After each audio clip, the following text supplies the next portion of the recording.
You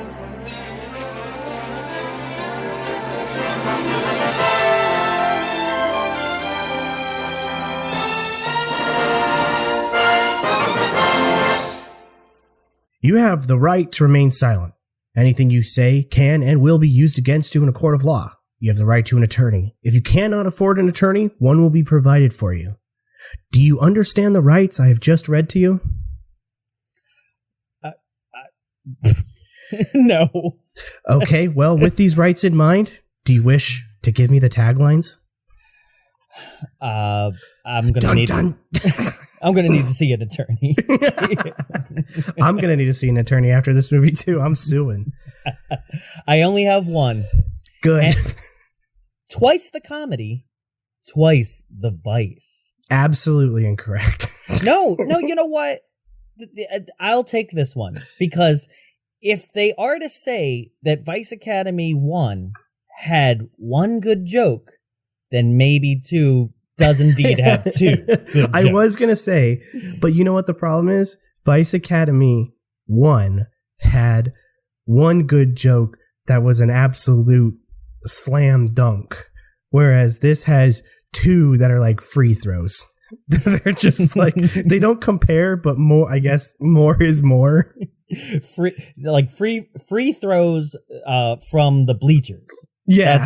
That's what we're talking about. Vice is a detective squad unit that covers narcotics and sex trafficking. Rings. Yep. Anything like that. Right. And it's all mostly nighttime activity. Right. Yes. And it does operate.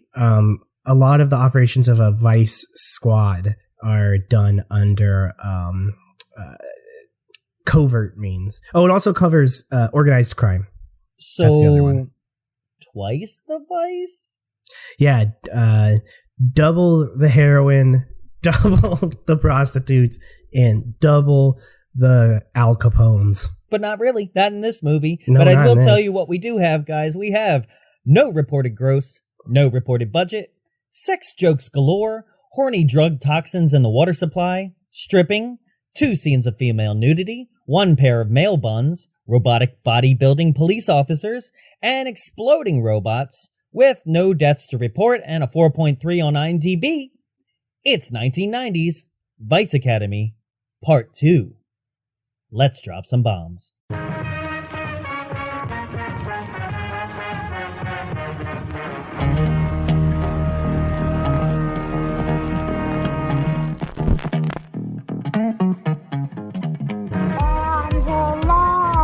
And hot dog, please. You want some onion on that? We got the onion, but they don't smell right.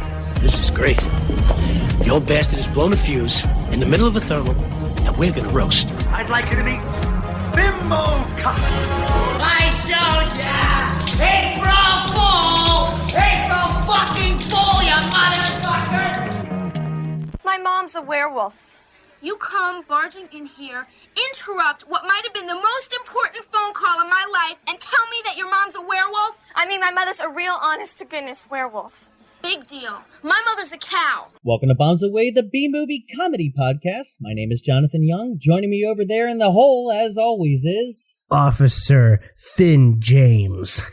Tyler Rowe. You're an officer in the hole? Yeah. In solitary confinement? Yes, I'm it's like a gulag.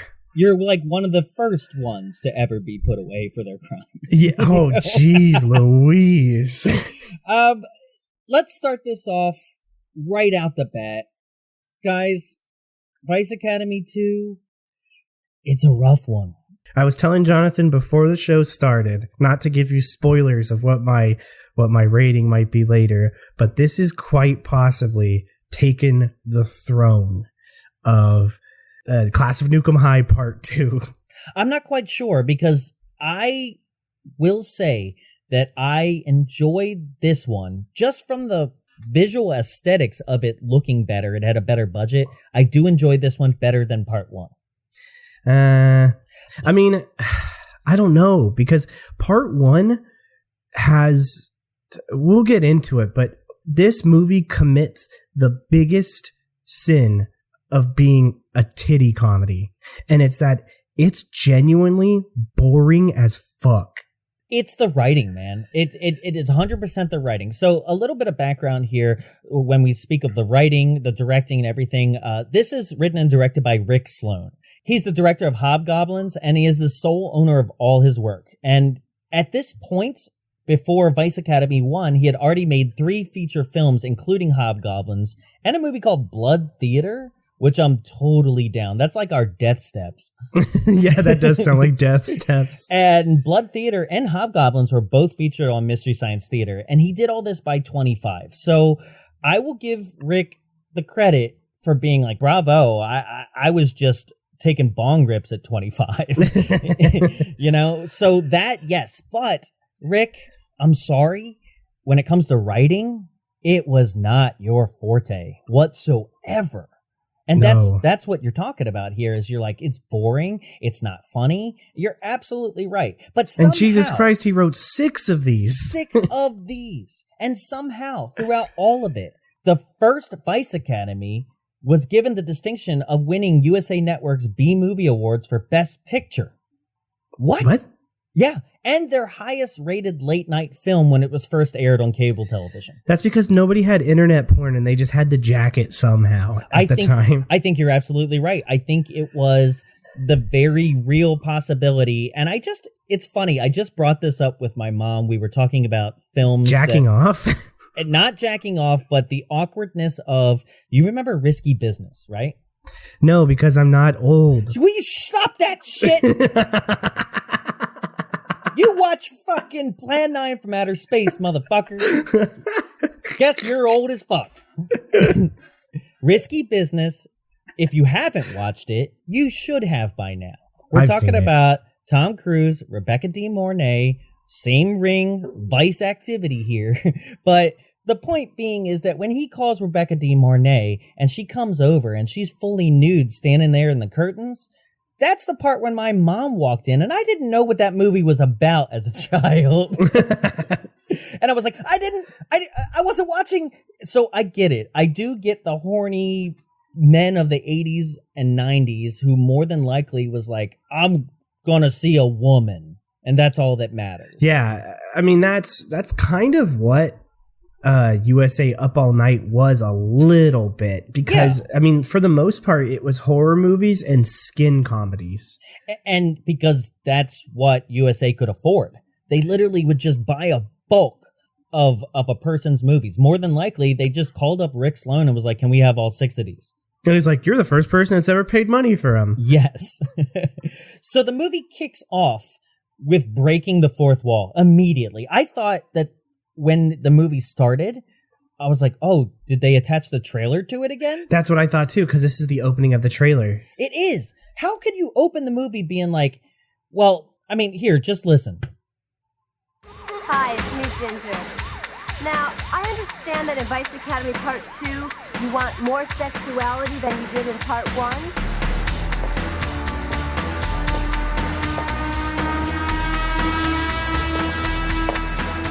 Which, of course, I have no problem with.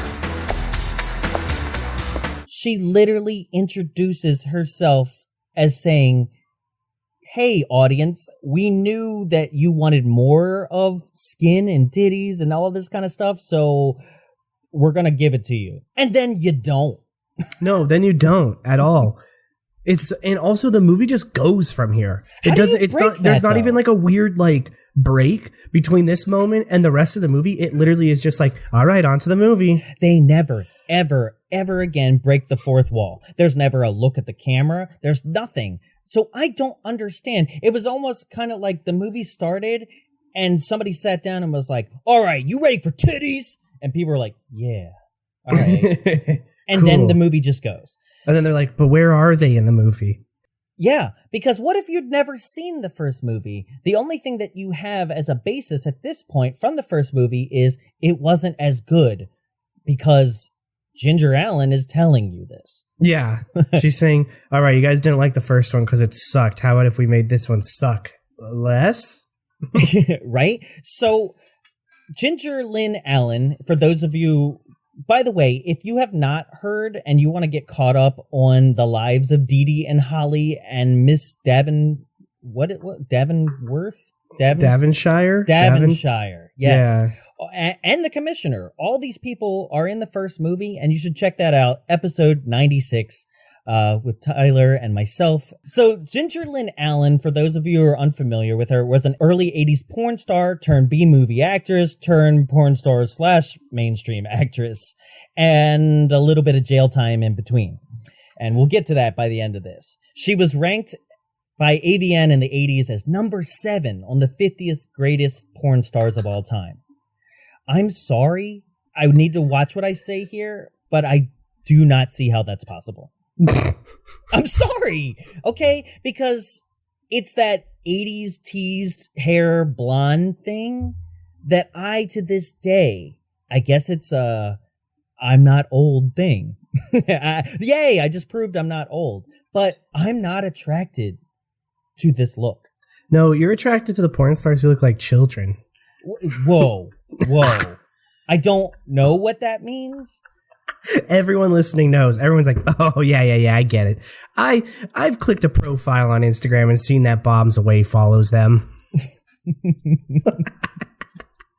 Nah, that's like 600 people tops.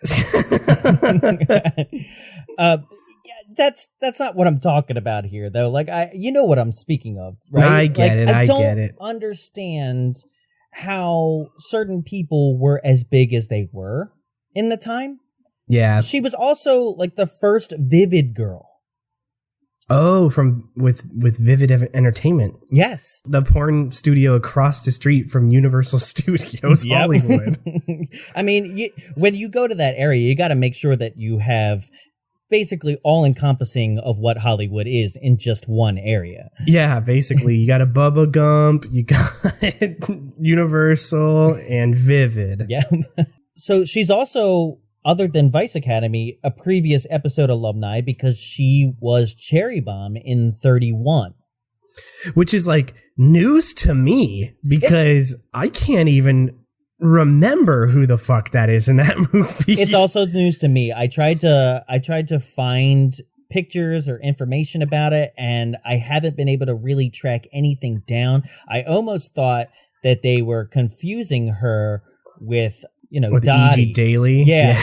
Dottie. Because I cannot seem to find any information on that. But that is, according to her IMDb, that's... I think I figured it out. What's that? You know those when the aristocrats are talking and there's just naked people there? Well, this makes sense. That's her.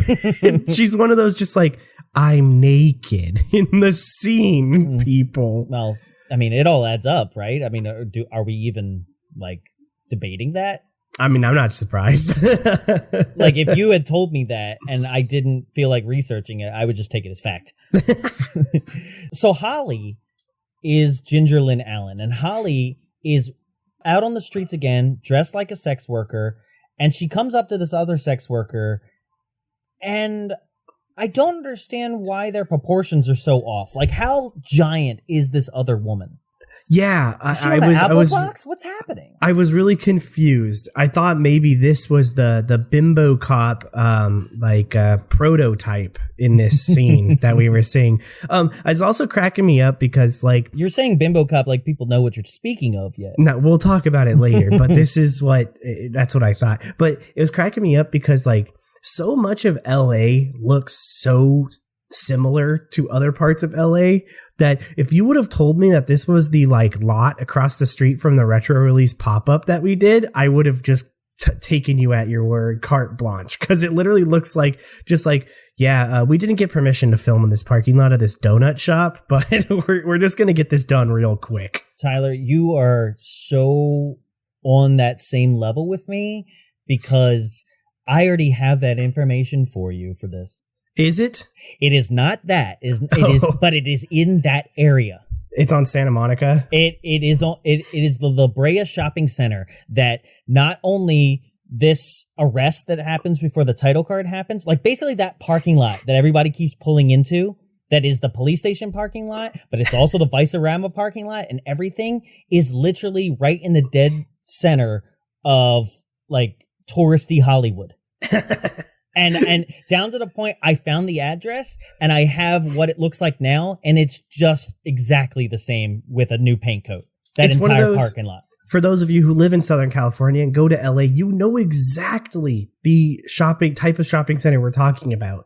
Just those like off the side of the road, just a bunch of shops. A lot of the time they're 2 stories with like just like 6 dentist offices on top of like a laundromat.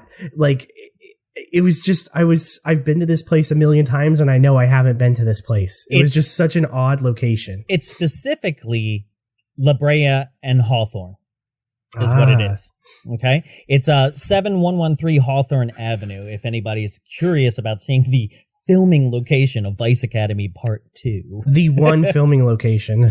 Yeah. But what struck me and how I was able to find it is there are shots of the complex across the street with like a Russian cuisine and a cleaners and everything, and that sign has the actual address. And I was like, oh, well, I can find it. And then Google Maps, which, did you know that Google Maps now, anybody out there, has what a place looked like for the past 10 years, and you can watch it age in real time? Damn, I want to watch you age in real time. That would mean I'd have to be standing out the same corner at all times. No, they're watching you, man, through your webcam. Well, no. I got an email the other day from a spammer that said, hey, I know this is your password. And then it was like, and I turned on your camera and watched you masturbate. And I was like, yeah, joke's on you on all that. Okay, do you know what's funny is I got that same email. They sent me and said, this is your password, which it is the password to my computer. Mine was off. They left out like the digits. So yeah, it was similar, but like I was like, yeah, you got it wrong. But it's funny because I just emailed. I was like, go ahead and send that out. Like, let them know what this dick's about. Oh my god! Because like, what are we talking about here? What is that? What is this spam being like? I'm going to show all your friends your masturbation video. Yeah, and I'll sell it on my OnlyFans. Right? I love the part in there where it read like, you have quite the taste, by the way. I was like, what, redheads? So speaking of showing everyone what that dick is about, no, so Ginger talks to this sex worker at like a level that you're just like, all right, I don't even know how you got out of the academy, because she literally, her radio is on and it's like, yo, we got a crime happening. Everybody's radio is on in this opening scene. Her and Didi both have their radios on, where I'm like, what? How? Yeah, and they literally just out themselves to like perps. It's like, yo, in the real world, you would just get shot. Like you're dead. That like undercover, being an undercover cop is so dangerous because one slip up and they will literally just fucking kill you. Yeah. Like, and you're done. And they're just like, ha ha ha. Anyway. So they go on down to where this crime is happening, and it's Didi and the other one. Now, Didi was called away as she was undercover as a massage parlor worker.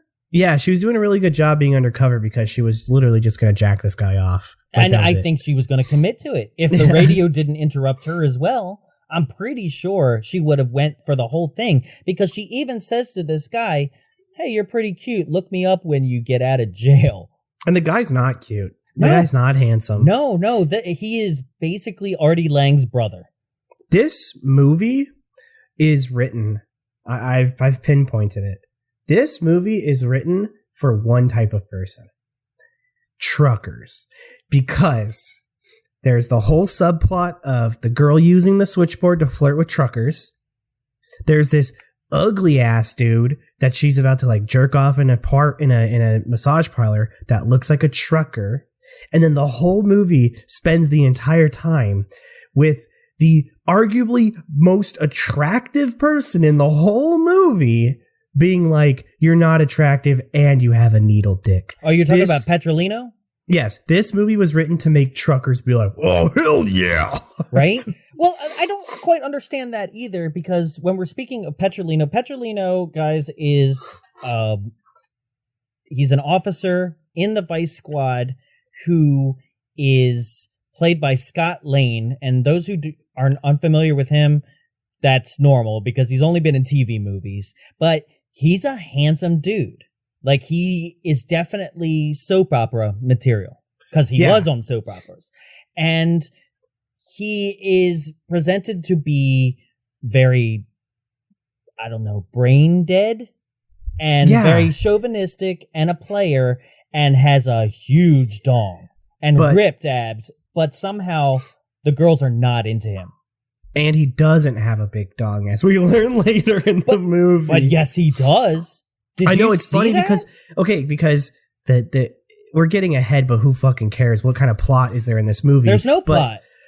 But they joke that his code name is Big Nightstick. Yet everybody says that that's a thing. Also, Big Nightstick, and it was like on his badge. It's his official police code name. That's not how that works.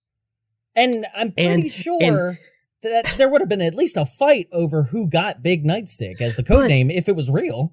But here's the thing, is like, so he's Big Nightstick, he's hyped up as having a huge penis, and the girls are like, more like little, or like, Winky more like dink. cocktail weenie, right? But then you see him in a thong later, and you're like, no, man, that's Big Nightstick.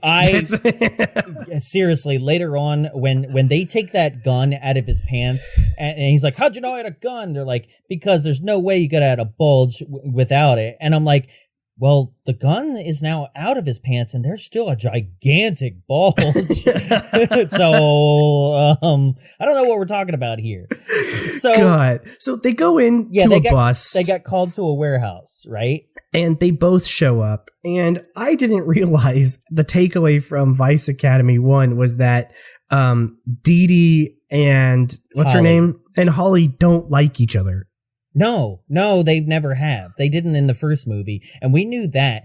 But it's weird because it seems like they've already been given assignments, but I guess not, because after this whole scene, there's an entire discussion about being your first assignments, which is another thing. This movie is just a complete knockoff of the Police Academy movies, right? Well, obviously, yeah. But this is exactly what happens in Police Academy 2, their first assignment. Is that they get assigned to a police station, and then they have their first mission before part 3, where they go back to train the new cadets, and then the remaining ones past then all revolve around the academy again. This one is that outliner, just like the other ones. This is my big question about the world that this movie builds with this police station, right? It's pretty shallow. Well, yeah.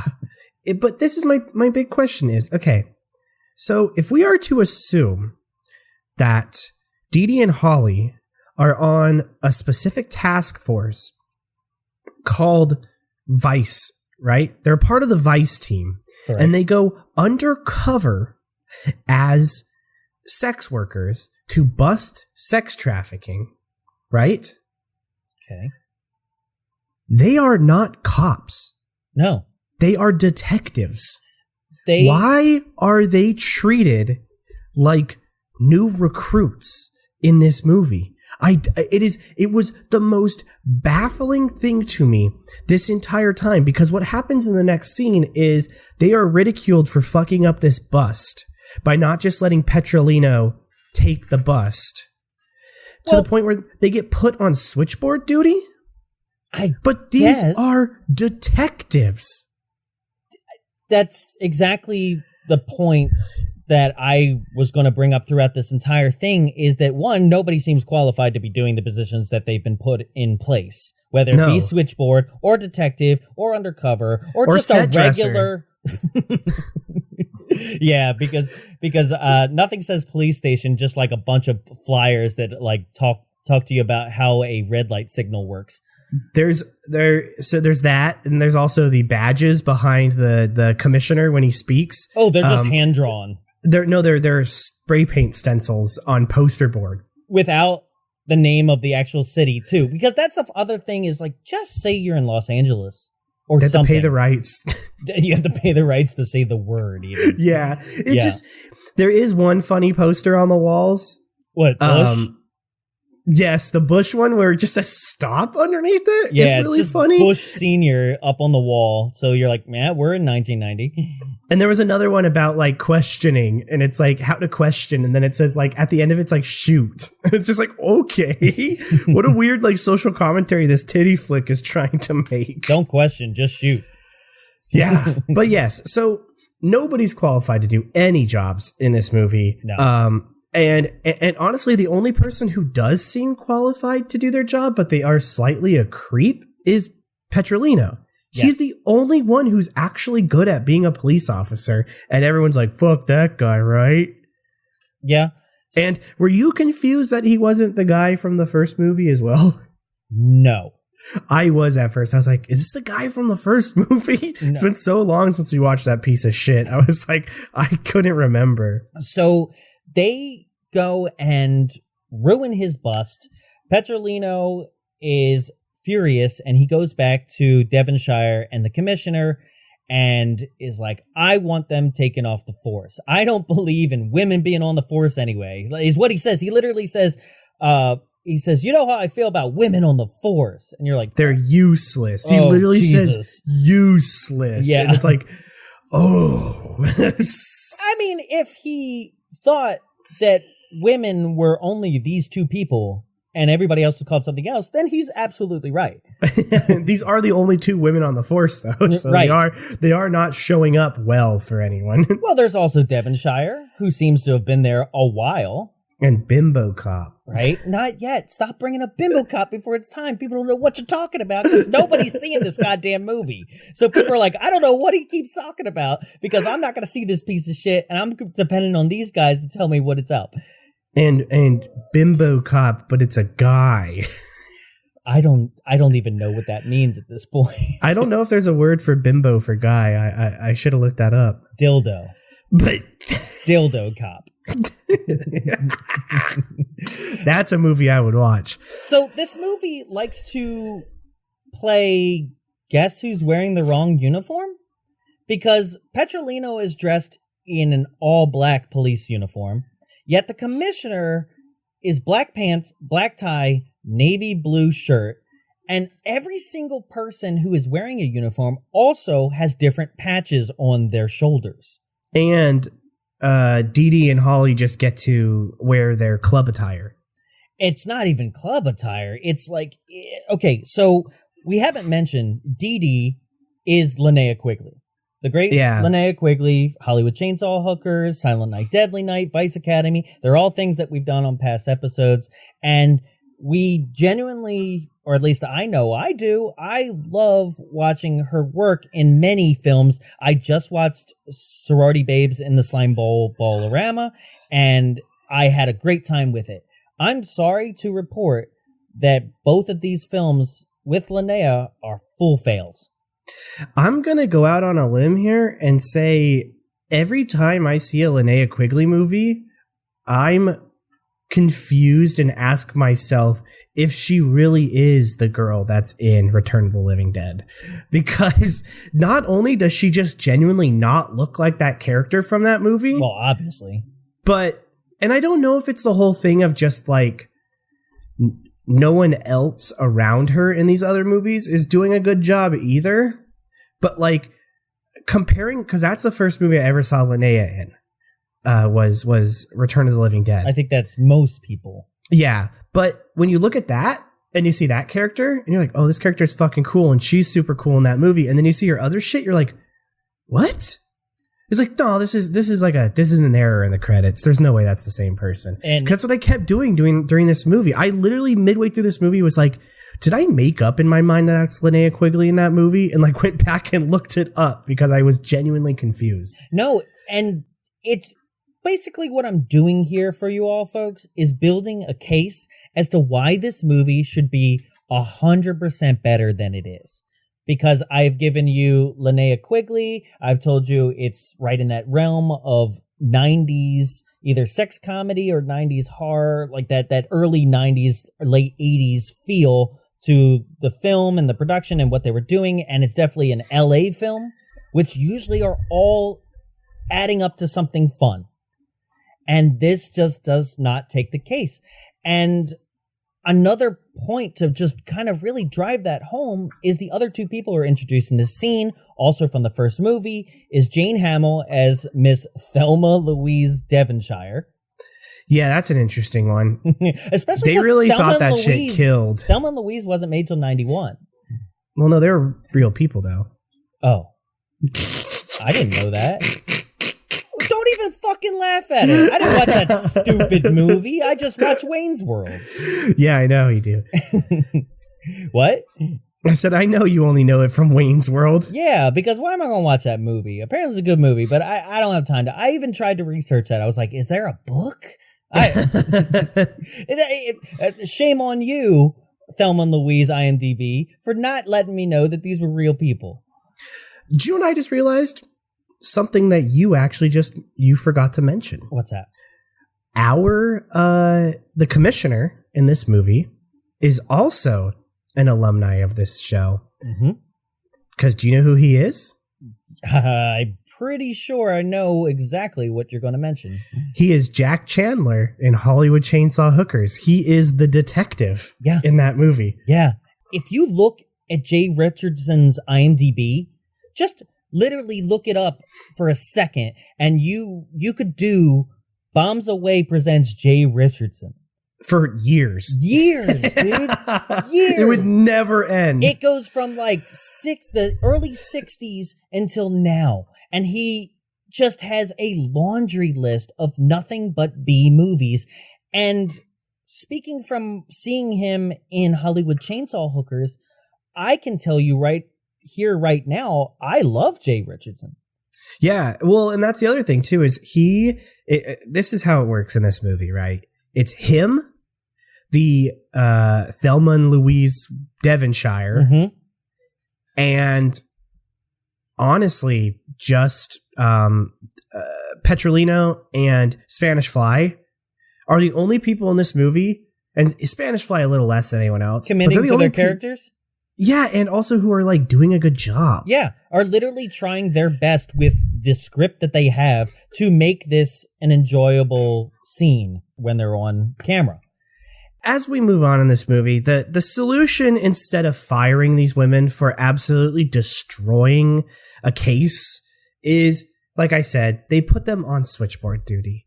They say it's a job that even an idiot could do, basically. And there, lo and behold, right there at the switchboard is that idiot who, this is probably one of the maybe 5 funny moments that I actually laughed in this, is that the switchboard operator is flirting with truckers on the switchboard, and 911 calls are coming in.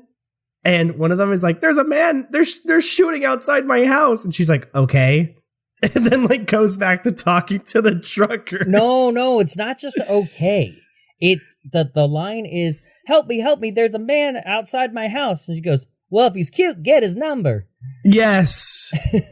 Because Jeannie is played by Joe Steele, which is really funny because she's the only actress to return from Vice Academy she played a different character in the last movie. She was in the last movie, wasn't she? But a back, not one of the main 3. Not the girl who just kept flashing her titties to like get everybody to be like, oh no, I'm not a criminal anymore. Titties are present. Yeah, she is from the first movie, but playing a totally different character now. She possibly might be my favorite character. This is a big problem. Please, in your movie, don't cast too many people who look the same. Because midway through this movie, I thought there was going to be a big twist that she was Spanish Fly. Because her and Spanish Fly look distinctly similar. And you know what? I was really confused through the whole movie. You know what? With her, what seems to be fake accent? Well, fake Southern accent. Yes. Her, what seems to be obsession with sex, right? Because she's continuously on this police line talking to truckers, and she also gets calls from her gynecologist saying that she needs to come in to take care of her rash. Yes. So All of this adds together with the combination of a villain named Spanish Fly that seems like it could have went somewhere. That's what I'm saying. Is like, I genuinely midway was like, oh my God, she's going to be, and then she shows up in the same scene as Spanish Fly at one point. And I was like, huh? Yeah. It's not, but that's too smart for this movie to make like a twist. And then lo and behold, of course, they fuck up their calls on the switchboard. Jeannie gets a call from that gynecologist. And she's like, I gotta run. You guys can handle this. And she literally showed them nothing other than how to talk to the truckers and give them code names, like begging for more and getting it all night long. It's like also not funny code names. No. Like there's no pun in them whatsoever. Even Jeannie's handle is just Little Jeannie. What about like Ivana Hump a lot? That's too close to Trump. Mike Hawk. Yeah. So the girls get on the switchboard, and Petrolino has gone out to address a call that has come over the radio. When he gets out there, he is immediately ambushed by this guy firing bullets at him, and he's like, "This is Big Nightstick, I need help." And the girls think that he is just another one of the truckers with the handle of Big Nightstick. I'm gonna say right here, right now, yes, they shouldn't be on that switchboard. Yes, they should be only treating it like normal calls. But as a third point, Petrolino, maybe you just say this is Officer Petrolino on the official police radio line. Yeah, because they let this guy get murdered and we never see him again. Actually, the rest of the movie is a very emotional police funeral. Big Nightstick has been murdered because this guy shoots at him. And I love this. I love that Petrolino gets out of the car, immediately gets fired at, jumps into the passenger seat, and is like, I better load this gun, I guess. He's like, oh shit, I should have done this beforehand. Like, he's loading his 6-shooter after bullets have been fired, and he has yet to fire any. That's not how a police officer walks into any situation. No, they typically just shoot and then say, okay, whoops, better put a gun on him. Sprinkle a little crack on him and let's get out of here, Johnson. but yeah, it's just,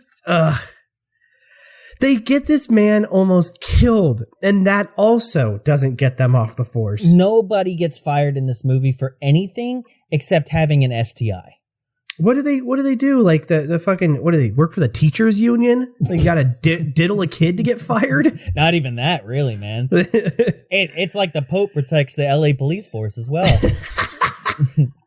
Yeah, Petrolino comes limping back to the station and is like, fuck these girls, I want them fired. Right? Now, what we have not explained to you yet is that Miss Devonshire has told the girls, Holly and Didi, that if they do not work together on an assignment, one of them will get the unfortunate reassignment of being placed undercover in a women's prison.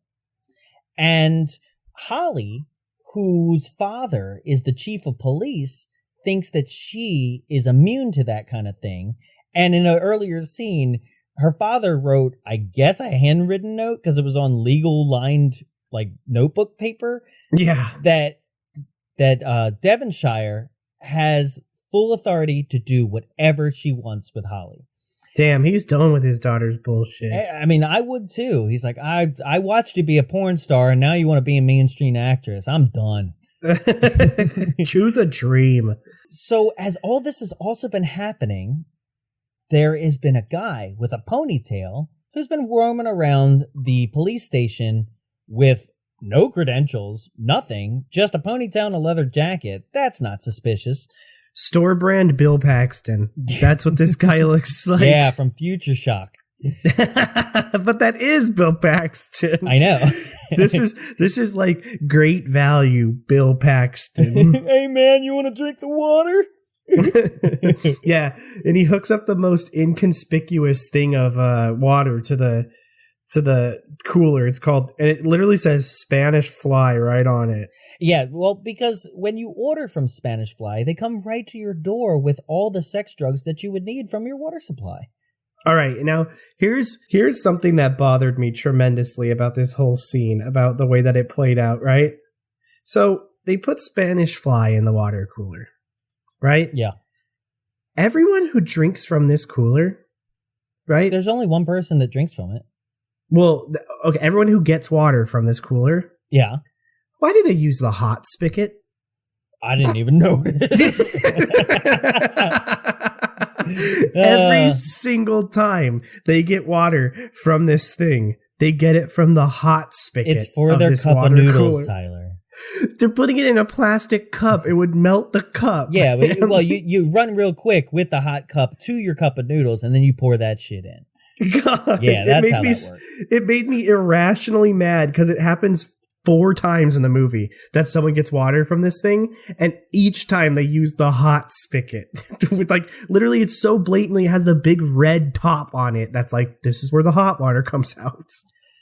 So Mrs. Devonshire gets the water from the container and then proceeds to go into the meeting room, which the commissioner will be presenting Mrs. Devonshire to present, I guess, their appointment onto the Vice Squad? Yeah, I don't know. That's where it's confusing. But you know what? Like, just as much as this movie doesn't, I don't give a shit either. No. Because all that we're trying to get to is that this water in this jug has been spiked with 7-Eleven dick pills. And like everyone's really Devonshire is fucking horny now. Yeah, she starts to strip. She takes off her clothes in the middle of the speech, and I love that there's one city official around the front that is just like, "Oh shit, okay, now we're getting somewhere with these meetings." Did you see him? He's like, "God, these are boring as fuck," but finally, he's straight up like, "Oh, all right." He's like, you know what? Devonshire is arguably one of the most attractive women in this movie. That's true, too. And another thing that I wanted to mention, because I think it's a really wild thing. Like we said, Rick Sloane made all these movies, right?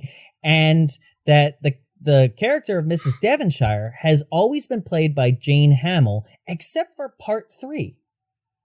But she came back for the other parts, but not part 3. She literally, check this out, because she's always worked with Rick Sloane. She worked with him. And this is another weird thing about typecasting with Rick Sloane is her first film was Shooters, and she played a character named Major Lush.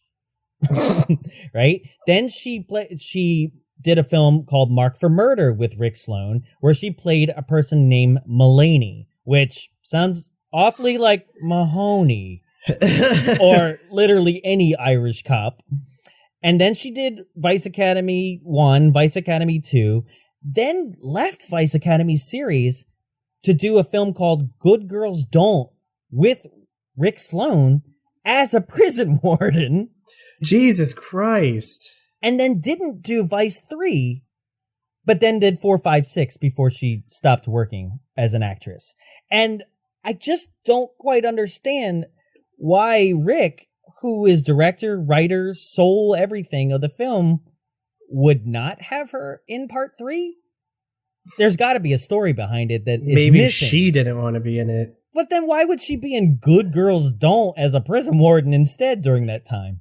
Yeah, that is kind of odd. I don't know. This whole like weird the Vice Academy cinematic universe is just so confusing.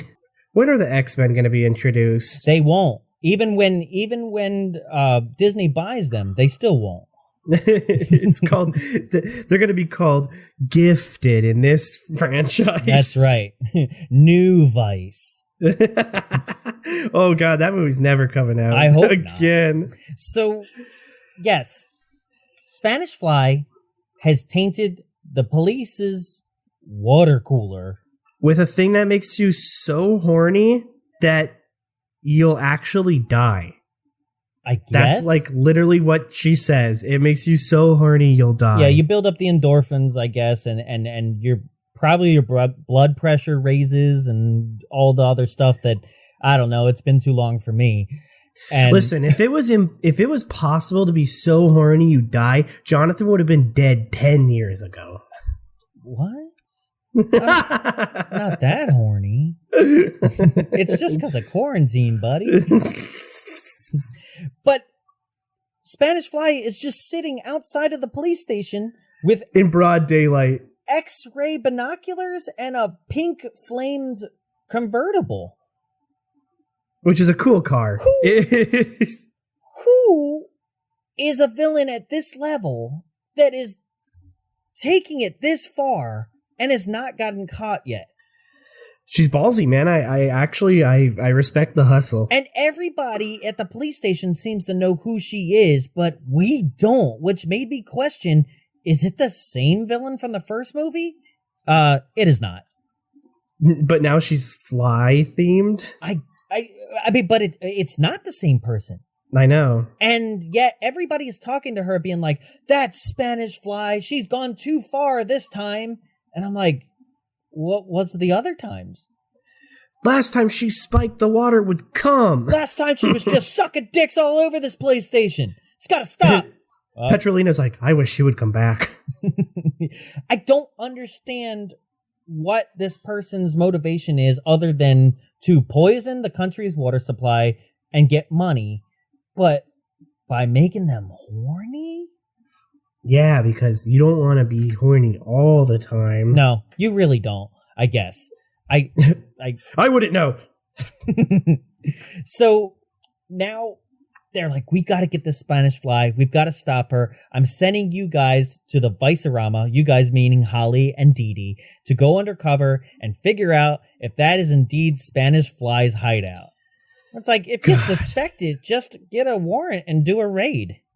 Yeah, like literally if you're like, I think it is, just go. Especially because she has now threatened you and has actually poisoned you. Like, we're good. We don't need any more than that. Just go to court, get a warrant, and we're good, right?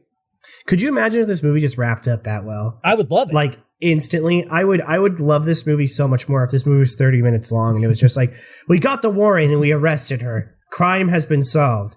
And then Didi and Holly get kicked off the force.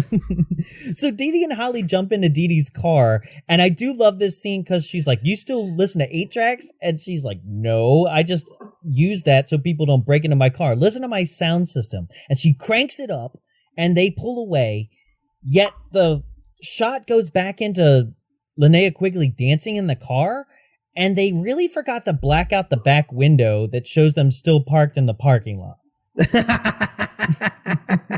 Not moving. They don't give a shit. If you look at the shot is like, yeah, check out my sound system. Crank the music on. She starts dancing. They're still parked. Then cut to car pulling down the street, right? Cut back to same angle of her dancing in there, still in the parking lot. Fuck yeah, brother. So they get to the Vicerama in under 5 seconds. They immediately go in. Because it's in the same parking lot. It is. They immediately go in and they're like, hey, yeah, we're here to get to work. We're here to go for that job interview that we heard you guys have.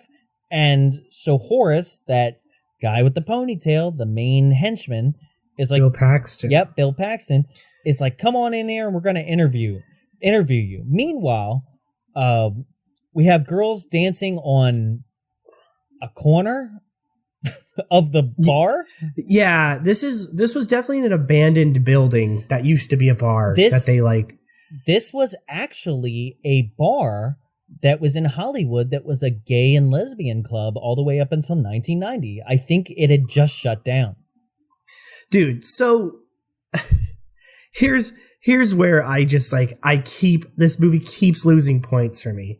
There is honestly, like a rough estimate is probably absolutely correct. Probably close to 3.5 minute long strip scene in this movie that is not good nor sexy. And it's literally, you're just sitting there like, there hasn't been any police work done in this movie yet. Like there hasn't been anything in this movie yet. And we're already at the part where you're like, fuck, we're not going to hit 90 minutes if we don't put a 3.5 minute long strip in this. There are 2 3.5 minute long strips. That's what we're not mentioning here.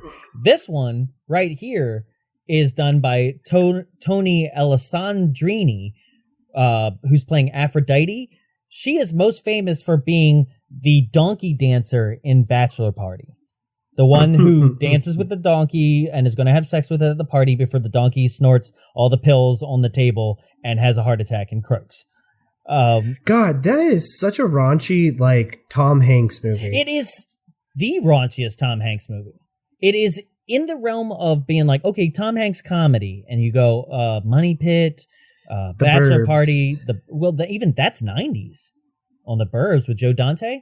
But Splash, maybe, and you go, whoa, Tom, like you were like, swinging for the fences and being like, whatever sticks. And you know what? Bachelor Party's a really funny movie still. It's highly sexist, but still has moments where you're like, okay, love you, Tom Hanks. This I can't wait for that movie to get dropped onto Disney Plus and then they censor out the donkey in it. Yeah, no, I can't wait. I cannot wait for them to make Bachelor Party, and it's only 20 minutes long. So the girls have this interview and they are sexing it up. They're pulling their shirts down, and the owner, who is drinking from a booby mug. Okay, there's boobs everywhere in this bar. It's actually kind of funny. There's like plastic, like not two sometimes, maybe only one on like a door, on a door frame, like on the molding of a door frame, like they're Jewish. Okay, actually, you know what? I'm going to raise this movie one more person who's doing a great job for a grand total of 5 out of a huge cast. This guy. Huge cast? Bill Are Paxton. you speaking of all the crowds? Yeah. Bill Paxton. It's not Bill Paxton. You're going to I know. It's people. Store brand Bill Paxton is actually doing a great job in this movie and actually has really good comedic timing because Holly and Didi are sexing it up for this new job. And he's like, I don't think you guys understand. And they still keep doing it, still keep getting sexy. He's like, we're looking for a bookkeeper. And it's just like, huh? It's so, his delivery is so fucking good and funny because it's just like, you fucking idiots didn't even look into slightly what you were getting into. Did you also notice that he had a picture of Sergeant Callahan from Police Academy behind him, on his desk behind him? Does he? Yes. It is straight up Sergeant Callahan, which for those who are like, I know the name. It's the one with the big breast who was like the bruiser, who like was from the first movie already a police officer and was training Gutenberg and all the rest. Remember that one? Jesus. Yeah, who's in like all 7 of them. Yeah. It's a picture of her with her, aviators on, and I'm pretty sure it's just a publicity still from the first movie. Is this movie really just trying to be that, like, on the nose about how much it's just trying to be that movie? I think so. So another weird part that I'm like, why doesn't nobody question anything in this movie is that when they first come into that interview and Holly grabs Didi's chair out from under her and Didi falls to the ground by mistake, Holly goes, remember working together as a team, right? And you're like, as the person in the interview, I'd be like, working together as a team doing what? Like, nobody asks these things. You said it out loud. We strip together and we split our tips. Oh, okay, cool. As long as you're not cops. Right?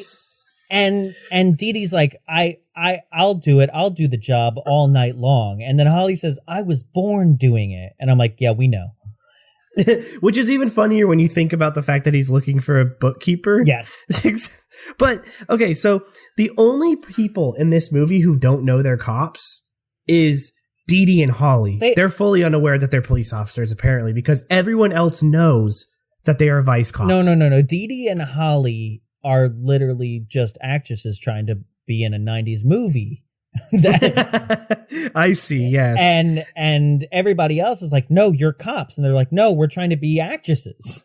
Because everyone knows when they show up to this and have this interview and then leave embarrassed because they were not interviewing for a stripping job, he talks to Spanish Fly and it's like those vice cops were here. Literally, at the end of the movie, when they go, how do you know that we're vice cops? He's like, the metal detector went crazy when you walked in the door. And you're like, okay, one, metal detector at this rundown place, not gonna believe it. Yeah. 2, though, if it went off as soon as they went in the door, why didn't anybody search them? Because he was humoring them. I guess? Because I think they were trying to get them to come in so that they could trick them. Why is this bar also the ratio of men to women is 200 to 2?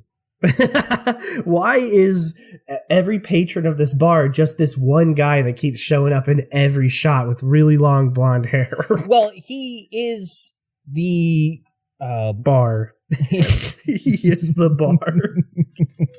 Because he's in every shot. He's just a character that has been digitally created for the movie. He and everybody else in that crowd is just the crowd from Guitar Hero. Cheering. It does look like the Guitar Hero crowd, just like everyone all at once in unison, like pumping their arms in the air. Yeah. Brown.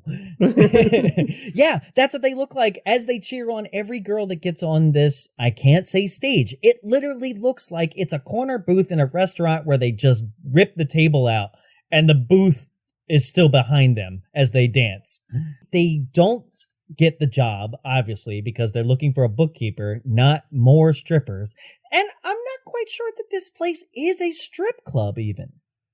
No, I think I don't know. The only thing that this place, the Vicerama, actually is a place for girls to pickpocket other people and somehow get fully away with it as they walk around with the people's wallets of their previous victims on the same tray. There's a guy who literally watches her pickpocket someone and is like, oh fuck, I wasn't supposed to look at that in the shot, and it's just like, oh, it just starts like looking around because he's like, oh, I wasn't supposed to see her do that. There's so many moments like this. Okay, we didn't mention it. Do you remember the cop in the intro, right? Who drives in reverse? Yes. Who gets to the scene and then looks off camera to wait for Holly to run on the scene. Yes. And then he's like, they're in there, go for it. And there are so many moments where somebody is filmed and the take is left in long before or after it should have been edited out. It's just so bad. It's just like nobody gave a shit on the set of this movie. You're right.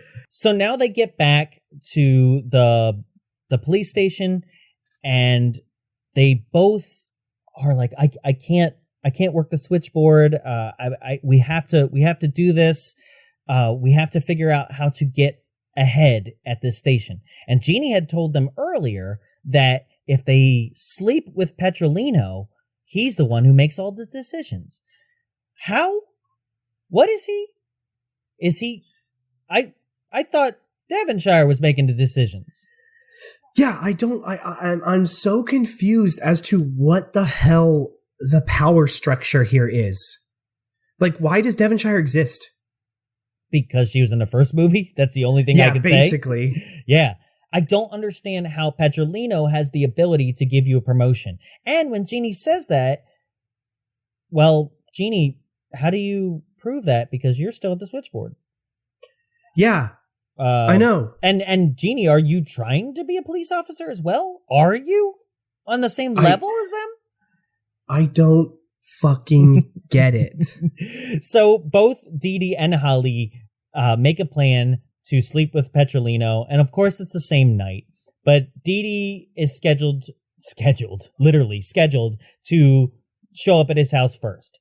So Didi's there, and I do really like this interaction because it's that like, I'm a hot, horny stud kind of thing, right? Where he is sitting out on his patio with an entire dinner, like, flatware set out, but not the food itself, and candles and everything. And he is in a robe and just, like, boxer shorts. Yeah, on his, like, front porch. Yeah. Usually you just wait inside for somebody to knock, buddy. No, he's taking clients all night, so he's got to be there at the door to like greet them. He is, because he starts this off with being like, hey, I made dinner. And she's like, what did you make? And he's like, it's the special beef My cock. Petrolino. Yeah, he says beef Petrolino. And I'm like, that's cute. Is that literally why you were named that? Like, cause I can't think of any other reason why other than this joke that is subpar. Yeah, at best. And then he like gets a dish and he opens it and it's spaghetti and his dick is through the spaghetti as well. We're thinking a bachelor party again. Oh God, Mick the Dick from the scene where the male stripper at the Chippendales, he sticks his dick in a hot dog and then the girls grab it. So like you're not far off, man. Like it's so funny because you're like, I haven't seen that movie, and I'm like, well, you pretty much did by watching all these. So Didi goes and she's like gonna get ready. He says, go put this on, and he gives her a thong, and she goes inside and a message comes in from the chick that works the switchboard. Jeannie. And she's like, hey, I left my underwear there. They're the green sequined thong. And it's like, that's exactly obviously the underwear that she has in her hands. Mm-hmm. And she's like, they probably are still warm, and they are still warm, which means that Jeannie just left. Right? And Didi is already disgusted by the thought that she has to sleep with Petrolino. I don't understand why, really. I understand he's a creep, but like, you're gonna get a good dick in. Like, no, he's got a little penis, but he clearly does not. Even in these boxer shorts. That's the weirdest part about this movie is like, for a movie that very clearly shows that this guy is well endowed, they really want you to believe the characters when they say he has a small penis, which is like, no, I've seen his outline. He doesn't. No, not at all. He's almost hung like that black guy that people keep sending around in those COVID like spoofs that makes you open, and there he is sitting on the edge of the bed. Like, this guy's hung. Stop telling me that he's not. He's big. He is handsome. He's got headshots of himself all around the apartment. Yeah. Other than being a sleazeball, this guy's got it going on, and I'm pretty sure, like every other woman other than these two, would have been into him in 1990. He's crushing. Yeah, absolutely. He's a handsome dude, let me tell you. Wow, Jonathan. Yeah, I told you he's the most attractive person in this film. Yes, that is. I would say Spanish Fly is a close tie. Yeah. She's really cute. I like that English accent. She is cute. She is very cute. But Didi says, I have to go. And I love this line. It might be my favorite in the film. Is she goes, I can't stay. What's the matter? I'm going to the hospital to have a severe conniption fit. What a pity. He's so nice. He really is. He's like, oh, do you need a ride? He's like actually not a scumbag. He just like comes off that way. I wish there was one redeemable person in this film.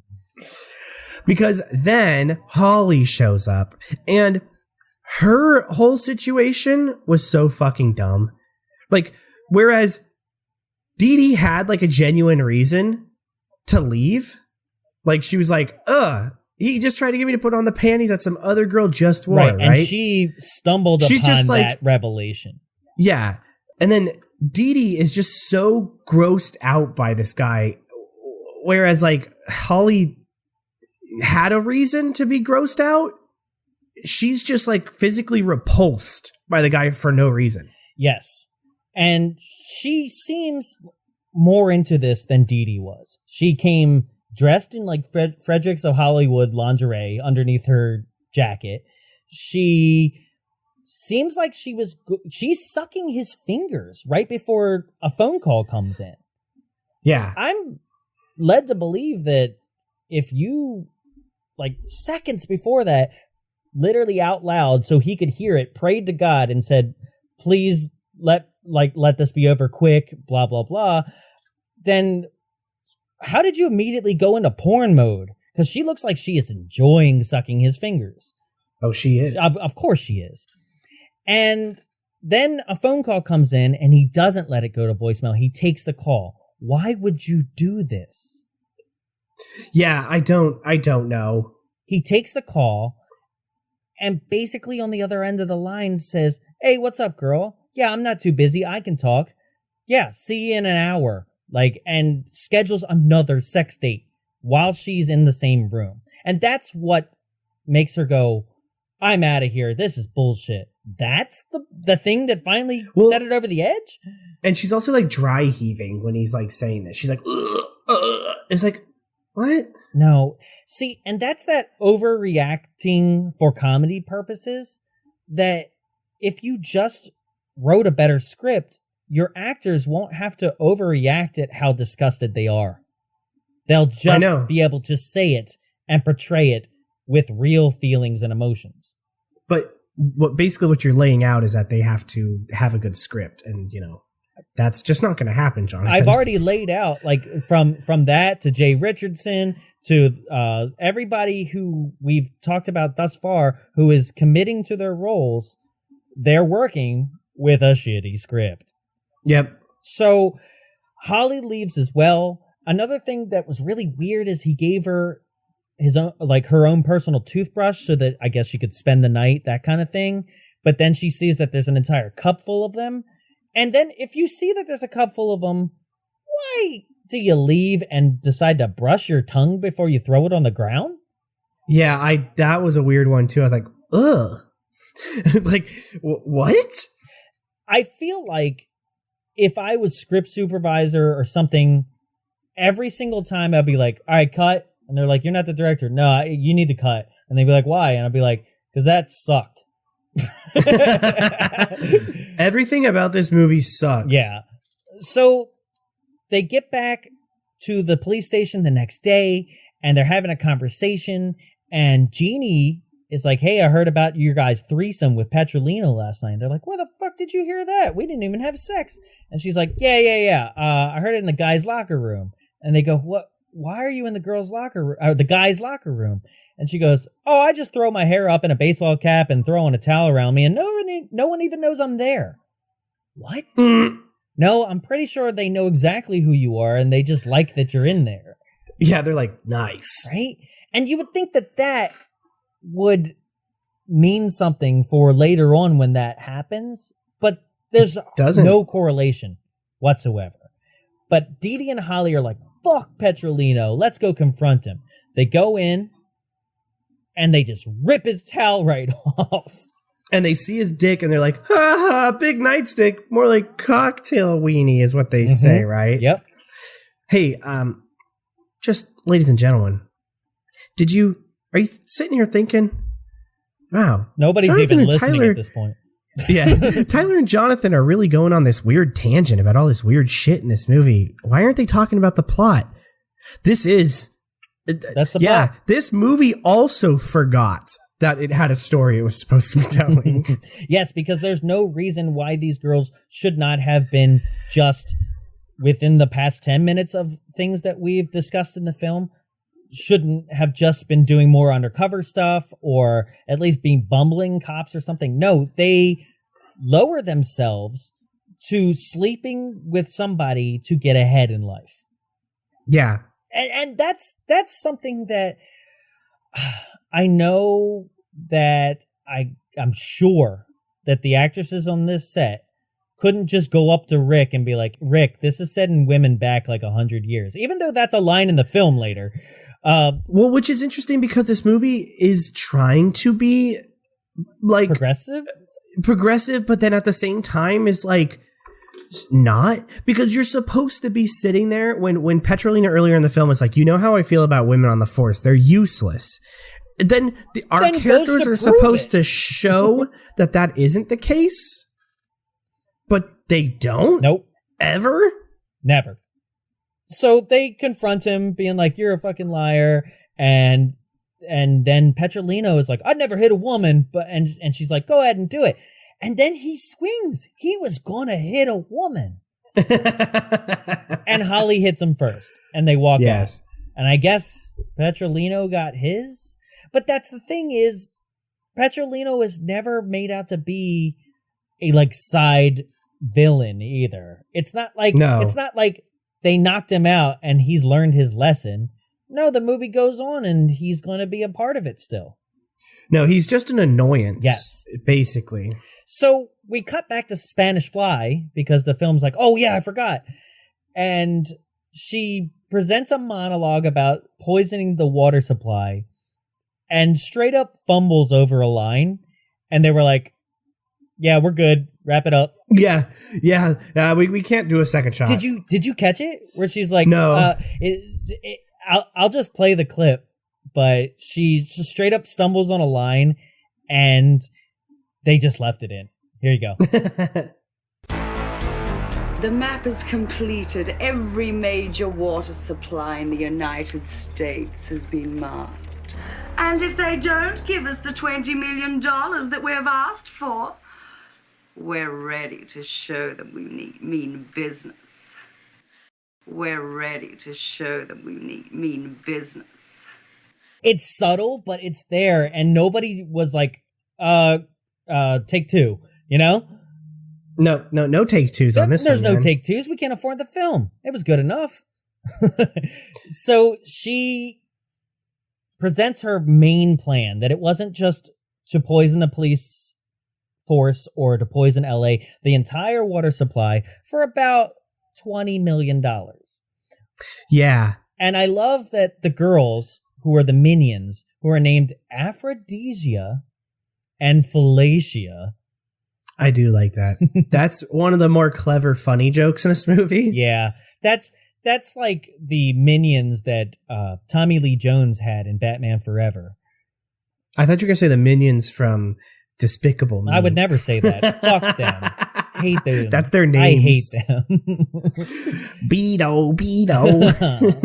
Falacia. Fill my asshole. Beto. So the girls are like, oh man, I can't wait to get my cut. And I do love this line where Spanish Fly says, girls, $20 million cut. You wouldn't want to miss out on your guaranteed $400 a month here at the club, would you? No, $400 a week. Oh yeah, $400 a week? Yeah. Oh, okay. Well, I mean, that still adds up to exactly what we're all dealing with right now. So yeah, well, it's kind of funny because she does say, if I gave you guys a cut, I wouldn't have enough to pay you your $400 a week. And it's like, I'm starting to not like this Spanish Fly lady. She sounds like Bob Iger. Yeah. Oh man, if I took a pay cut, how the hell would you guys get paid? So the movie moves on back to the police station. It almost seems like that Spanish Fly scene was pointless. And almost like this whole movie. Yeah. So somewhere along the line, the movie raised its hand and said, can we have a fourth plot? Yeah. The movie raised its hand, said, hey, remember the main plot? Can we keep going on that, but also add another one? Yeah. Like a fourth plot at this point. Mm-hmm. Because if you count the Spanish Fly stuff, the stuff with Petrolino, the problems that the girls are having on the job normally, and now this additional piece of plot, we've got 4 different things running around here that somehow are going to meet up at the end. I honestly wouldn't even say this is a plot. This is you guys, you've heard me say it like 10 fucking times already, and you've heard Jonathan yell at me about saying it 10 fucking times already. But here it is, guys. They introduce BimboCop. Why? Why? Like, if RoboCop was a female competitor on American Gladiator. That's exactly what it is. If RoboCop was Starlit Knight from Napoleon Dynamite. Coming up next, Storm and Ice. Yes, because this character is played by Tegan Clive, who was a bodybuilder in the 90s and in the 80s, and wanted to compare herself, or at least get to a level of, quote, being the female Schwarzenegger. That didn't happen. No, it didn't, but it'll give you guys at least a little bit of a idea of the size of this woman. She's fucking massive. Massive. Like, could literally pick either one of us up by the scruff of our neck and with no problem. So she was created by some fucking nerd. Yeah, named Myron. And they're going to give him like $100 as a thank you. And he's like, this thing cost $10,000 in parts alone. And he's like, oh, okay, well then write a check for $150. Yeah. And Myron created BimboCop with a simple switch on her back that can be controlled via like the spinner from Twister. Yeah, seems like a really easy way to turn her to rampage mode that she apparently has. She has rampage mode, casual mode, vengeful mode, work mode, and then there's 2 others that we'll discover later that are going to become extremely important, yet should never exist in a piece of electronic. Exactly. So they're like, this is the new and improved cop that's going to be on the force. They literally are just stealing from RoboCop now. Yep. But she doesn't look like a robot whatsoever other than wearing football shoulder pads and being a gigantic bruiser of a female. And they're like, what are we going to do with her? Well, let's test her out on the switchboard. Yeah. And then she does a good job, lo and behold. I'm going to say it wasn't that hard to begin with, but sure. I know, but of course she does a good job. She's a robot. Right? So she does a good job, and then while that's happening, conveniently, Big Trucker calls in and embarrasses Jeannie, and her gynecologist also says, we have a new cream for you to try out. Yeah. And this is where I'm pretty sure that Jeannie might have a case against the department, because the commissioner is like, I'd like to talk to you. And I think she was fired for her STI. Yeah, I think that's, I'm going to go ahead and say that's protected under the Americans with Disabilities Act. Yeah. I don't think you can do that. So Jeannie's extremely upset that she was fired. And the commissioner says, yeah, it's because we found the robot to do your job. But commissioner, I see you that and raise the fact that, like, I don't think a $10,000 robot is best used at the switchboard anyway. No. So maybe just fire Jeannie and hire a real switchboard operator if you're going to do the firing in the first place. Because BimboCop's going to be used out in the field. I would hope so, right? No, they're going to have to make phone call cop now. I'm extremely upset, though. Why the name? Why BimboCop? And why is everybody who's supposed to be from the city council and everything as this presentation happens, why are they like, it's a good name? Yeah, I Holds don't up. get that. That's the part that made me kind of mad, was like, what? Because this is where Holly does say, this thing will set back women 100 years. She's not wrong. No, but she's talking about the movie. That's the only other fourth wall break. Yeah. But why that title? Why BimboCop? Because that's another thing I'm going to ask you, Tyler. Uh-oh. What is your definition of the 80s term bimbo? Did you know that like there's a straight up community out there of people who have what's called a bimbo fetish? Okay. And a bimbo in that term is women who have huge fake breasts and like augmentations. And that's because that's where my frame of reference comes from. That's what I think. Or that little white bear on the Mexican bread. Damn. Donuts. Yeah, Bimbo makes donuts. Little donuts. The definition of bimbo from the dictionary is an attractive but unintelligent or frivolous young woman. Interesting. So that does not fit this gigantic cop thing. Who, out of the entire cast, if we had to say, it was like, you have no choice, you have to like place this definition under one of these characters. Who are you going with? Didi. I'm actually going with Holly. I mean Holly, but yes. You don't know which one's which, do you? No, I don't. This entire time I've been saying Didi and I meant Holly, apparently. Yeah. No, Ginger Lynn Allen is definitely got that look. If it's the same term that my mom used to use back in the day, then that's the kind of person she was definitely referring to. So I'm just not quite sure why, one, we're using this term at all. And then two, why it's used to describe this person. Because that's not what she looks like at all. If anything, like you said, she looks like an American Gladiator.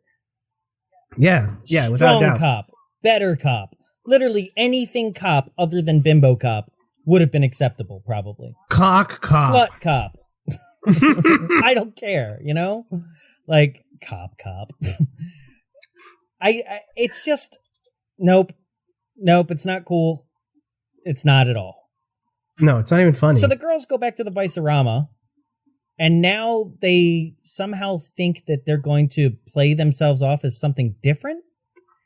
Yeah, and the guy's like, I already know who the fuck you are. Right. Basically, and he knew they were cops before. They don't know that he knew they were cops before. But he goes, weren't you the girls from before? And they're like, yeah, now we work as a singing stripogram. And you're like, what? And they're like, okay, I know you're cops. Go ahead and strip. I know you're cops. It's like, yeah. So I do. Here's the other 3.5 minute long strip scene. It's worthless. It's awful. They're just okay, this strip off, I feel like I've seen this multiple times at a regular bar where like two girls get too drunk and then people like take their hand and be like, get up on the bar. And then they just dance and stupidly slap each other with their clothes. Like any of that's hot. Nope. And you're just like, somebody get the drunk bitches off the stage already. Yeah, they're those girls who like get up and like dance while a band's playing on the same stage. You're like, get off the fucking stage. And I mean, they do look like fucking Def Leppard groupies, so it could work. They really, really do. And another thing that I don't quite understand why, but I felt like it sounded the same, is that the theme music through most of this, and specifically here during the strip off, sounds like Jabba's like palace music. Like that's literally the same thing. Like if I could play them back to back for you, you would understand that it and it even looks like that kind of thing where just a crowd of people cheering on like Ula, the dancing Twi'lek girl, as she does a really shitty dance for Jabba the Hutt. Because that's what Salacious like. Crumb is like jacking off in the corner. He's like Oopa choppa titty. Oopa ba. Ucha polo Vicerama. Ucha polo. I fucking hate this movie, guys. I wish Princess Leia would just choke me to death. Get me Spanish fly. So the girls get captured here at this point, correct? Yeah, they get captured because Miss Devonshire went and got that job as being a bookkeeper, and for some reason just gave up her element of surprise and the fact that she was undercover as well by going up and pulling the two girls off stage because she's embarrassed that they're undercover cops and stripping. And you're like, why would you blow your cover? And why would you not tell anybody that you got this job? And when did you get the job? Because it seems like all this has only happened in 24 hours. Yeah, this is the quickest police investigation ever. And maybe it's important because it's like the first 48 hours in a murder investigation are the most important. No, that's a missing child. That's every case. Yeah. But she reveals herself to be a cop as well, and the henchman Horace just captures all three of them. So they're captured, they're tied up, they're in the back room, and then they hear that the metal detector has gone off again, and enter Petrolino. Who, insert a clapping sound effect right here. The only fucking real cop in this whole movie is Petrolino. Yeah. Like, this whole thing is kicked off because Holly and Didi almost got him murdered. Like, that's the whole reason this whole movie has been put into motion. So he gets captured by Spanish Fly. And this is again when we get to see his huge dick in his pants. He's all tied up. We mentioned that before. They grabbed the gun and they said the gun was the reason why his bulge was there. But his bulge is still there. And then it's fully prominent when he's in a thong. He's down to a thong, tied up in shackles in Spanish in a Knott's Berry Farm maze. What? When he's tied up in a Knott's Berry Farm maze, that room he's in with the skeletons. When he's like tied up in that thong and chained up, there's skeletons in the room. And it's like the cheap skeleton you could buy from Spirit that's like $20 with like no definition in any of the bones or anything like that. Why is it that all we reference is Spirit Halloween? I feel like we've done it like 4 times now in the past 4 episodes. It's because it is the hallmark of like a shitty movie when you see something that you're like, you could have bought that at Spirit. Yeah. Yeah, I guess so. Spirits were like countrywide, right? Mm-hmm. Yeah. They're owned by Spencer's. That makes so much sense. I'm surprised the skeleton didn't have a dildo with it or a rabbit. Damn. So yeah, they shackle up Petrolino in this room. He's fully naked except for being in a thong. That bulges out for all to display.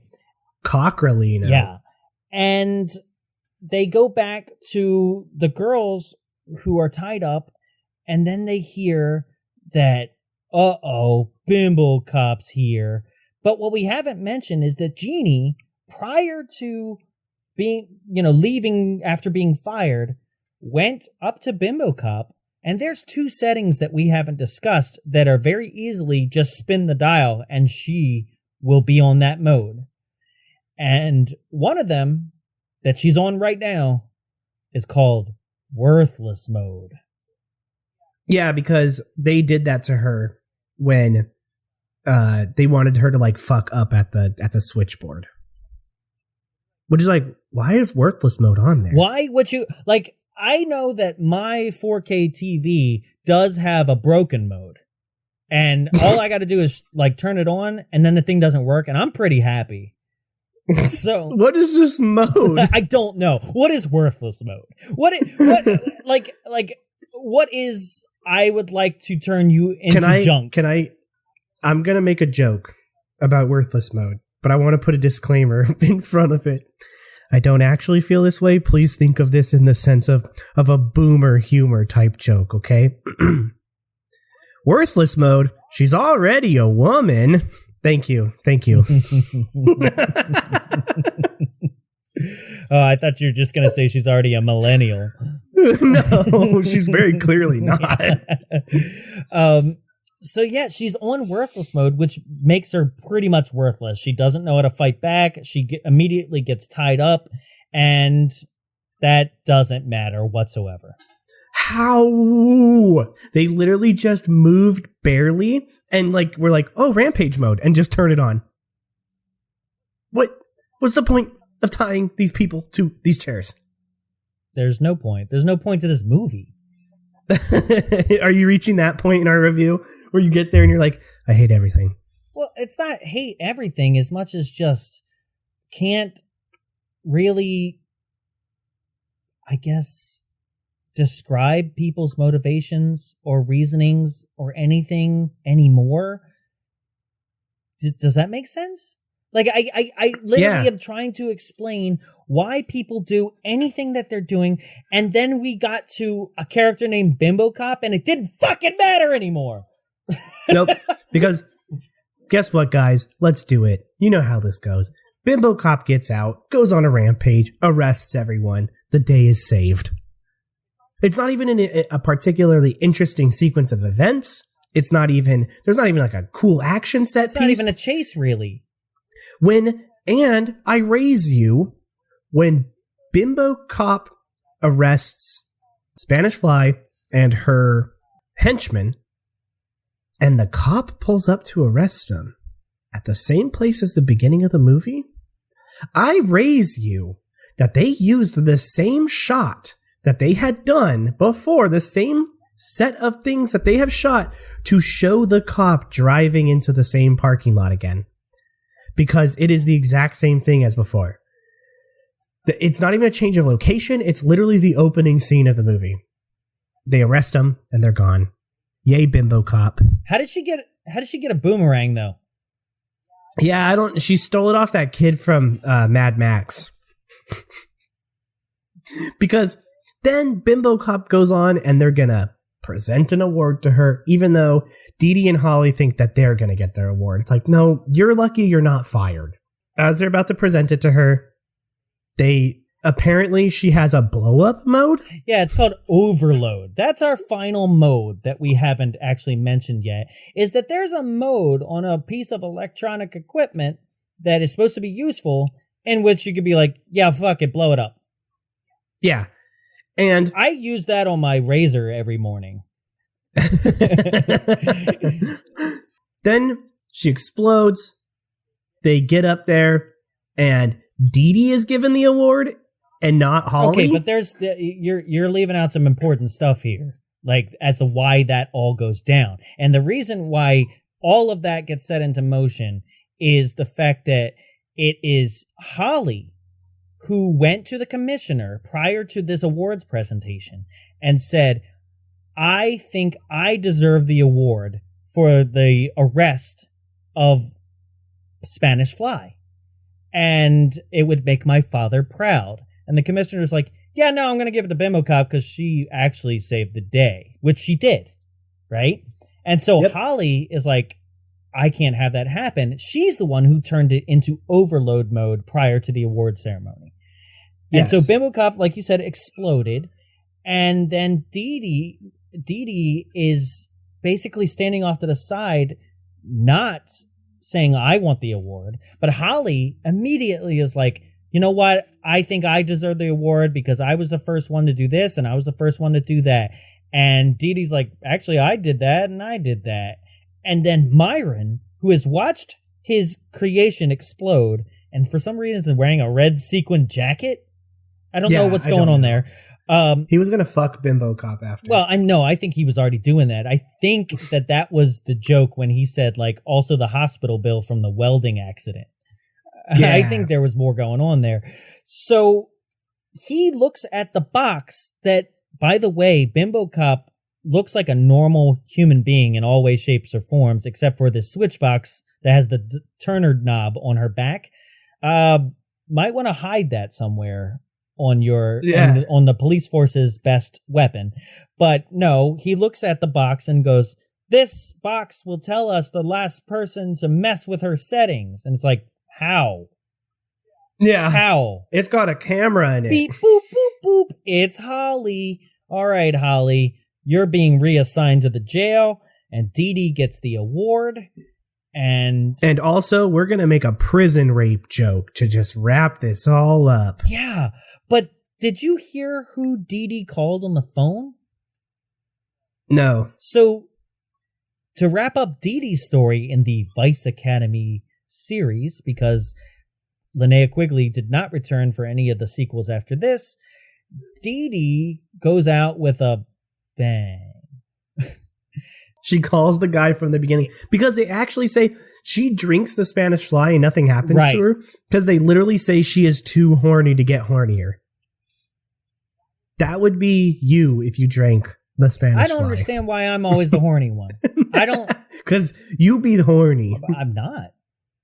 Oh, you fucking liar. I am. You're right. So she calls up John, and I guess John, from the beginning of the movie, is out of jail, and she's on her way with a whole bottle of Spanish Fly, which... They're going to go shack up in a Florida trailer park. Fuck each other's brains out. Evidence? Yeah, it is. Okay. It is. But then, yes, Holly goes undercover in a prison, and whoop-de-doo. But the funny part is, the only good part is when BimboCop's like exploded body comes up to the camera and like talks, and it's like very clearly a puppet. I love that part. That's the only part of this movie I thought was funny. That's where all the money went. That's where they spent the whole budget. The whole budget is BimboCop's half blown off head. That's literally just a puppet on Linnea Quigley's arm. Yep. Yeah.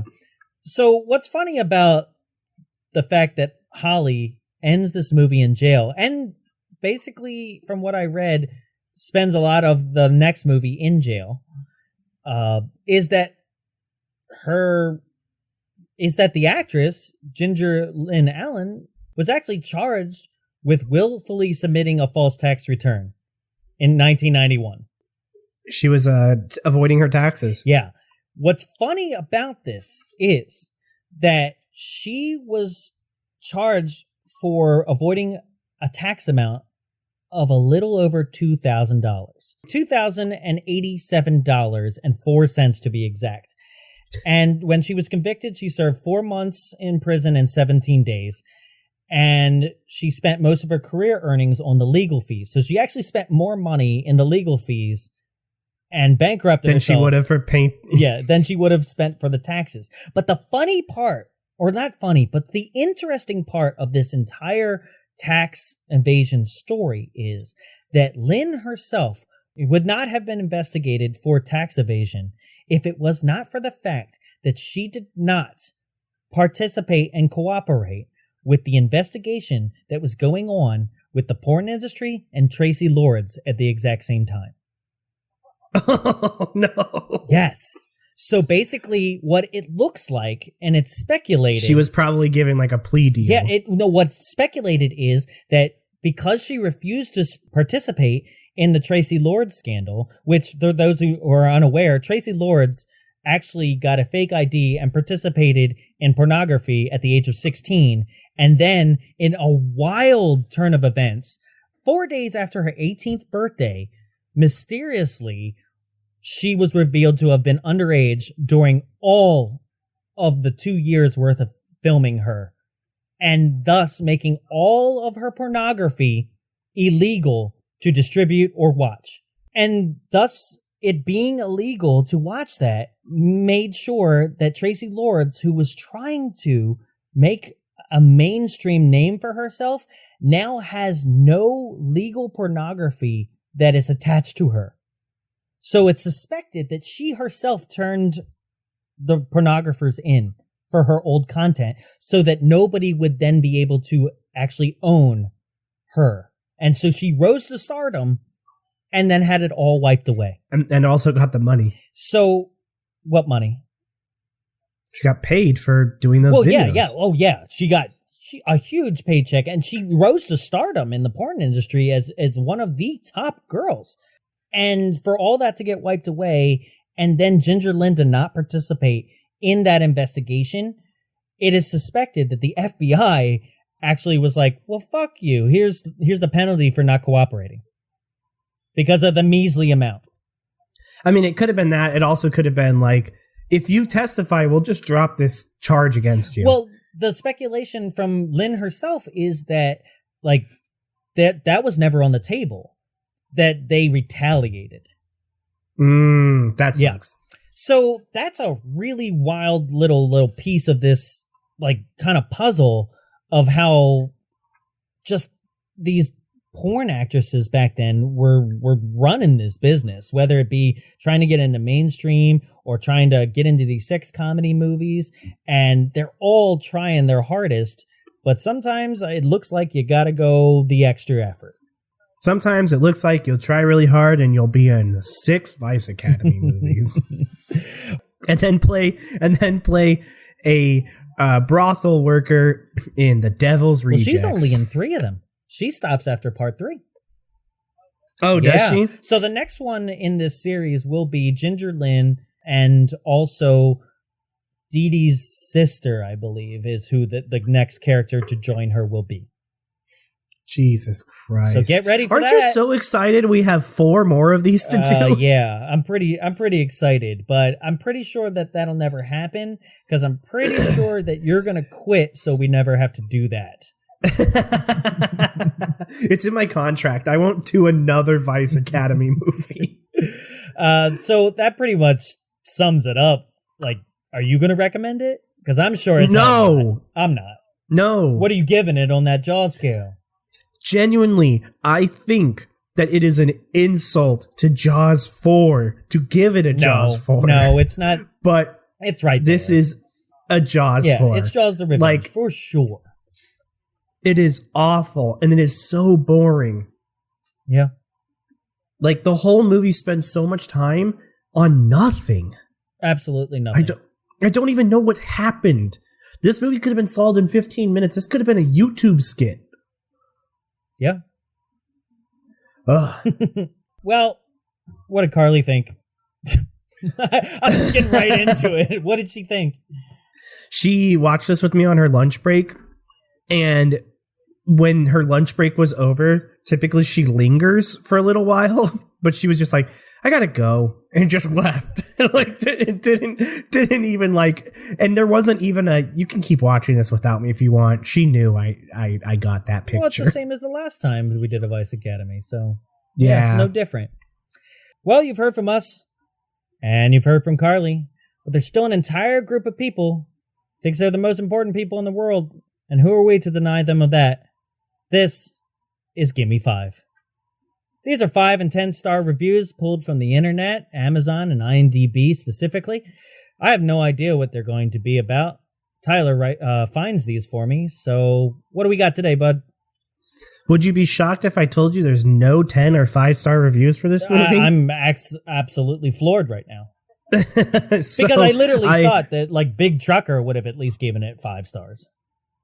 There wasn't even any like reviews for this on IMDb that had things written for them. There was like no reviews written. It was just people giving star ratings and then not writing a review. So I hope you enjoy them. Here's 2 1-stars and a 2-star review of this movie. Okay. And it looks like they're all from Amazon, or no? They're all from Amazon. All right. This one's from Amazon customer. Written May 11th, 2015. Very little nudity. 2 or 3 women go topless once in each movies. Okay, it wasn't me, it was them. Movies are okay, just don't expect some Academy Award movie. I wouldn't buy again if I knew what I know now when I bought it. Okay. Could you imagine being like, yeah, I would. I don't know why I bought this. Just like, I was really horny in the moment. I guess. Who would buy this without trying it out? I don't know. I don't know why you'd be like, oh, Ginger Lynn, cool. This is just like, I'll buy it. It's gotta be Quigley fans, man. Yeah, probably. So this next one, written by Amazon customer, back in January 23rd of 2016. 1 word, terrible. 2 stars. His was more positive than that last one you read. It was like, better review, but still just terrible. And the last one, written on the same date? Yeah, that was weird. By Andrew Baker. Sucks. 1 star. Amazon reviewers have such a way with the way they review things, a way with words. It's either like, that sucks, or like, yeah, it delivered on time, but the Amazon driver, he didn't put it on my porch, he put it in a bush, so 1 star. What are you gonna do? Well, what are you gonna do? Ladies and gentlemen, that about does it for us here at Bombs Away. Thank you for listening to Vice Academy Part 2. Hopefully it wasn't as horrible for you as it was for us. If you like the episode, go ahead and give it a like. Go ahead and subscribe to us on all podcast platforms if you haven't already. Hit us up on all of our social media at Bombs Away Show, and also bombsawayshow.com, where you can find all the episodes there streaming. This is the end of this month, so no more horrible sequels, thank God. Nope. Next week, Mother's Day is coming up, folks. Hell yeah, don't forget to send your mom a card. Send her something at least. Yeah, send her coronavirus in an envelope. Oh, God. Because next week, folks, we're going to be doing another my mom/stepmom kind of movie, just like we did with My Stepmother's an Alien. This time, it's werewolves. It's My Mom's a Werewolf. We're gonna do another one of those stepmom videos, like movies. It's like, whoa, this show is taking a different turn in content than I was anticipating. Yes, folks. For next month, we have Mother's Day coming up, and we have another great canon film to add to our collection of episodes featuring canon movies, that amazingly bad distribution company from back in the day that gave you Masters of the Universe, but also gave you great things like Texas Chainsaw Massacre 2. So hell yeah. Yeah, that's going to come up the next week with Going Bananas. And then after that, if those of you who are like, hey, wait a minute, didn't you guys like give a couple of us the prize of spinning the wheel and picking a couple movies out at that Midsummer convention? You're absolutely right. A year ago. And we're finally getting around to it. So we're going to pick 2 of those films on our shorties this week coming up, and you're going to be able to find out what those are. And actually, My Mom's a Werewolf is from Zachary Sokol, which is at the Film Cultist. He was one of the people to win that. So the first request of the month actually comes up from somebody who did indeed request this film. So shit. Folks, if you're out there being like, how can I request a film? This is exactly it. Just write into us and put it in a message, and we will consider it, because I was looking for another mom film for this Mother's Day, and boom, came right back to this list and was like, wow, we've got a lot of requests to get to. So that's what we're going to start doing, guys. Hell yeah. Well, thank you guys so much once again for listening to this episode. Again, just to harp on it, share. Let people know. Also, as we've been saying during this unsure time and everything like that, please stay safe. Don't go out there if it's not safe to go out there. If you are going to go out there, wear a mask and social distance, or just make sure that you're following the guidelines, you know? Don't go protest at your state's headquarters and then get coronavirus and then say it's against the law for them to make you stay inside your house even though you have an infectious disease that has killed almost 1 million people on Earth. You know, stuff like that. So thank you guys for listening. That about does it for us here at Bombs Away. I'm Tyler. I'm Jonathan. And I'm about to go and have a severe conniption fit. What a pity.